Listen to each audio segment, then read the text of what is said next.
Hello guys, ഇന്ന് നമ്മൾ food അടിക്കാൻ പോകുന്നത് അദ്ലിയിലുള്ള സെനിയോർ പാക്കോസ് എന്ന മെക്സിക്കൻ റെസ്റ്റോറൻറ്റിലാണ് കേട്ടോ. നല്ല രസമായിട്ട് തന്നെയാണ് അവരവരുടെ എൻട്രൻസ് സെറ്റ് ചെയ്ത് വെച്ചേക്കുന്നത്. ഒരു ചെറിയ വെള്ളച്ചാട്ടവും പിന്നെ പണ്ടെങ്കോ യുദ്ധത്തിനോ എന്തോ മറ്റോ യൂസ് ചെയ്തിരുന്നെന്ന് തോന്നുന്ന എന്തോ ഒരു സാധനം, പക്ഷേ അത് ഒരു പണ്ട് കാലത്തെ അവനായിരുന്നു എന്നാണ് പറയുന്നത്. പിന്നെ ഒരു പീരങ്കി, പിന്നെ ഇരിക്കാനുള്ള സീറ്റിങ്, അങ്ങനെ അത്യാവശ്യം എൻട്രൻസ് നല്ല രസമായിട്ട് തന്നെ അവർ സെറ്റ് ചെയ്തിട്ടുണ്ടായിരുന്നു. പിന്നെ എടുത്തു പറയേണ്ടത് ഇവിടുത്തെ സ്റ്റാഫ് ഭയങ്കര വെൽക്കമിങ് ആയിരുന്നു. കയറുമ്പോൾ മുതൽ ഇരിക്കുന്ന വരെ അവർ ഭയങ്കര നമ്മളുടെ കാര്യങ്ങൾ കെയർ എടുക്കും. പിന്നെ അത്യാവശ്യം നല്ല ഹിസ്റ്ററിയുള്ള റെസ്റ്റോറൻറ്റാണെന്ന് തോന്നുന്നു കേട്ടോ. 1988 തുടങ്ങിയപ്പോൾ മുതൽ ഇവിടെ വലിയ വലിയ പുള്ളികൾ വന്നവരുടെയൊക്കെ ഫോട്ടോസൊക്കെ വാളിൽ അവർ നോട്ടീസ് ബോർഡിൽ സെറ്റ് ചെയ്ത് വെച്ചിട്ടുണ്ടായിരുന്നു. പിന്നെ കയറി ചെല്ലുമ്പോൾ മുതൽ മൊത്തം ഇരുട്ടാണ് ഗൈസ്. അതിൻ്റെ ആംബിയൻസ് മൊത്തം ഇങ്ങനെ ഈ ഒരു ലൈറ്റിംഗ് ആണ്.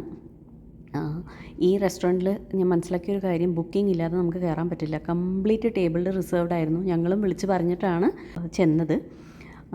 പിന്നെ ഈ ഇരുട്ടുള്ള റെസ്റ്റോറൻറ്റ്സിൻ്റെ കാര്യം എന്ന് പറഞ്ഞു കഴിഞ്ഞാൽ എൻ്റെ ഒരു എക്സ്പീരിയൻസ് വെച്ചിട്ട് ഒന്നെങ്കിൽ ഫുഡ് ഭയങ്കര ടേസ്റ്റി ആയിരിക്കും, അല്ലെങ്കിൽ മഹാ ബോറായിരിക്കും.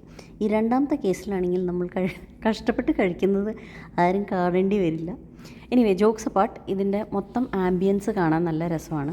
ഇവർ സ്റ്റാർട്ടിങ് തന്നെ തുടങ്ങുന്നത് നച്ചോസും സാൽസയും കൊണ്ടുവന്നിട്ടാണ്. പിന്നെ ഇവിടെ എനിക്കിഷ്ടപ്പെട്ട വേറൊരു കാര്യം, ഇവർ മാർഗരീത്തയൊക്കെ സെർവ് ചെയ്യുന്നൊരു ജഗ്ഗിലാണ്. അപ്പം നമുക്ക് ഇങ്ങനെ ഇടയ്ക്കിടയ്ക്ക് ഇങ്ങനെ ഒഴിച്ച് കഴിച്ചുകൊണ്ടിരിക്കാം.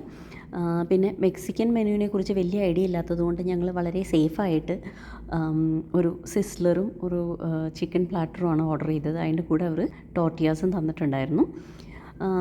ടേസ്റ്റി ആയിരുന്നു എന്ന് ചോദിച്ചു കഴിഞ്ഞാൽ അത്യാവശ്യം നല്ല ടേസ്റ്റി ആയിരുന്നു. ഇവർക്ക് smoking and non smoking separate dining area ഉണ്ട്. ഈ നോൺ സ്മോക്കിംഗ് ഏരിയ വരെ ഇത്രയും ഫുള്ളായിട്ട് ബുക്ക്ഡ് ആയിരുന്നു. ഒത്തൻറ്റിക് മെക്സിക്കൻ ക്വിസീൻ ആണെന്ന് പറയുന്നുണ്ട്, പക്ഷേ നമ്മൾക്ക് മെക്സിക്കയിൽ പോയി പരിചയമില്ലാത്തത് കൊണ്ട് ടേസ്റ്റി ആണെന്ന് ഞാൻ പറയാം. അപ്പോൾ വെറൈറ്റി വേണ്ടവർക്ക് ട്രൈ ചെയ്യാം കേട്ടോ.